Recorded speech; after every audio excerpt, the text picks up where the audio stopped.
How long does it take for one family to hold a whole country hostage? Is it loyalty, fear, or something else entirely? One of the world's most secretive and remote nations is North Korea, often referred to as the Hermit Kingdom. However, a family dynasty that has reigned with an iron grip for more than 70 years is hidden behind the barbed wire, propaganda posters, and military parades. What started it all? And what maintains this hold on power?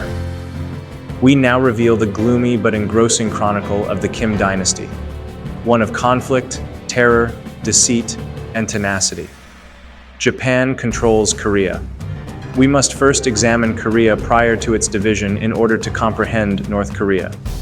Korea served as a Japanese colony for 35 years, from 1910 to 1945. The Korean people suffered from tyranny, forced labor, and the deliberate destruction of their culture throughout this period. Kim Song-ju, a young man who would eventually become Kim Il-sung, was one of the resistance warriors. In the Manchurian highlands, Kim began his career as a guerrilla warrior and rose to prominence for his anti-Japanese activities. His ruthlessness, charm, and audacity would eventually come to characterize his reign. Following Japan's 1945 surrender, Korea was split along the 38th parallel. The United States seized the South, while the Soviet Union captured the North. Kim Il-sung was picked by Moscow to command the North, and the scene was prepared for a new struggle. A nation's Division I objective characterized Kim's early years as a leader, uniting Korea under communist governance. In 1948, he founded the Democratic People's Republic of Korea, DPRK, with Soviet assistance. In the meanwhile, the Republic of Korea, ROK, which is Western aligned, was established in the South. The peninsula became a ticking time bomb because to the ideological differences between the two Koreas. In 1950, Kim Il-sung launched an invasion because he thought the South was ready for a communist rule. The Korean War, a bloody struggle that would influence the destiny of the peninsula and Kim's government, began at this point. A well-informed bet on the Korean War. At first, Kim Il-sung's invasion seemed to be successful, but as US and UN troops stepped in, things started to change. Both sides suffered greatly throughout the conflict, which left the peninsula in ruins and claimed millions of lives. With the notorious demilitarized zone, DMZ, between the two Koreas, the boundaries were essentially unaltered when the combat eventually stopped in 1953. The conclusion of the conflict was a bitter pill for Kim, but it also taught him a valuable lesson. He understood that in order to stay in power, he had to cultivate complete allegiance at home and be ready for constant conflict with foes outside. The basis of tyranny, the reign of Kim Il-sung. After the war, Kim Il-sung did not spend any time in establishing his authority. Propaganda was one of his most successful strategies. He was presented as a godlike person who had freed Korea and shielded it from imperialist attack in public speeches, media, and schools. Kim was revered as their rescuer by the children.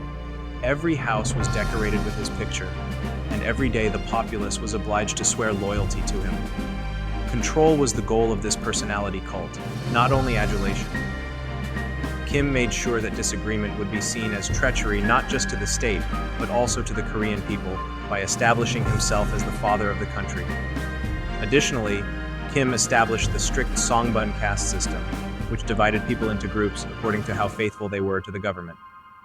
The core class was made up of families that had previously backed Kim or the communist cause, while the hostile class was made up of families with connections to South Korea, landlords, or alleged state opponents.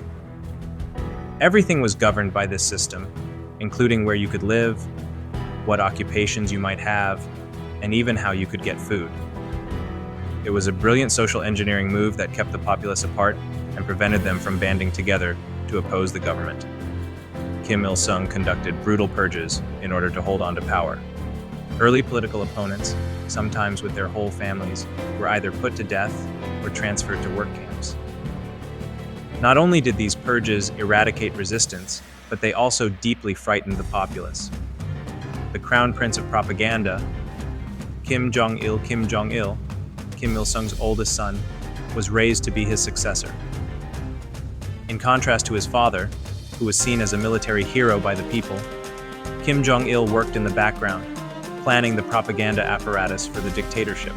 By rewriting history to make Kim Il-sung seem almost legendary, he boosted his father's reputation to heavenly status. Following the death of his father in 1994, Kim Jong-il formally assumed control. However, one of the worst eras in North Korea's history marked the start of his rule. The arduous march was a catastrophic famine brought on by a confluence of natural calamities, economic incompetence, and the fall of the Soviet Union. The state persisted in prioritizing its military and excessive spending on the ruling class as millions of North Koreans perished from starvation. However, the hunger was attributed to other causes, especially the United States, via propaganda. Nuclear ambitions and isolationism. North Korea became ever more isolated from the outside world under Kim Jong-il. In order to obtain foreign assistance, the dictatorship intensified its nuclear weapons development. This seclusion was presented to the North Korean people as essential defense against a hostile outside world. A modern tyrant, Kim Jong-un, the crude descent of a young leader. Kim Jong-un, Kim Jong-il's youngest son, succeeded to the throne after his death in 2011. Many questioned his leadership skills because of his youth and lack of experience. However, Kim swiftly disproved his detractors with a slew of ruthless purges.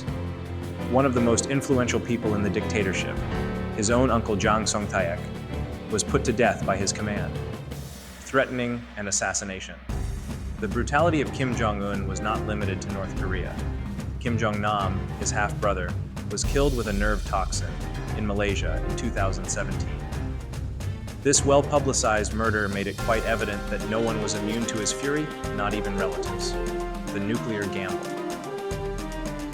North Korea's nuclear arsenal has been further developed under Kim Jong-un, who has conducted tests that have been denounced internationally.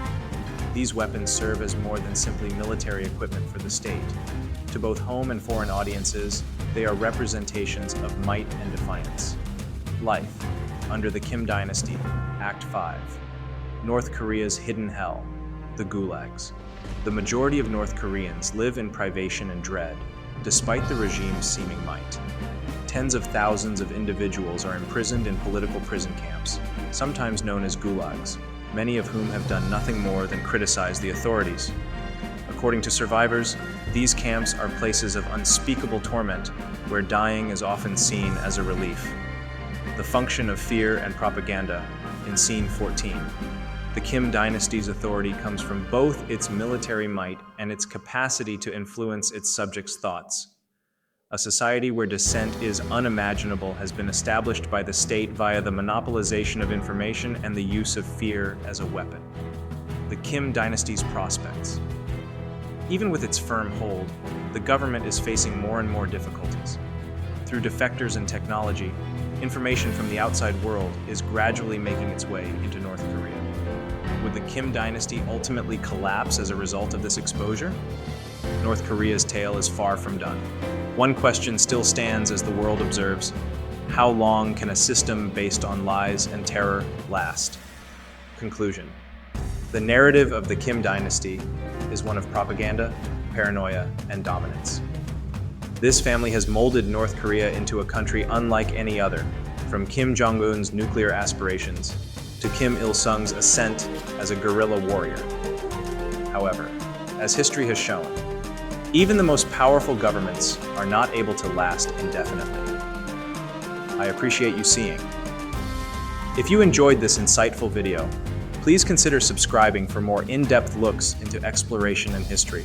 Until the next occasion.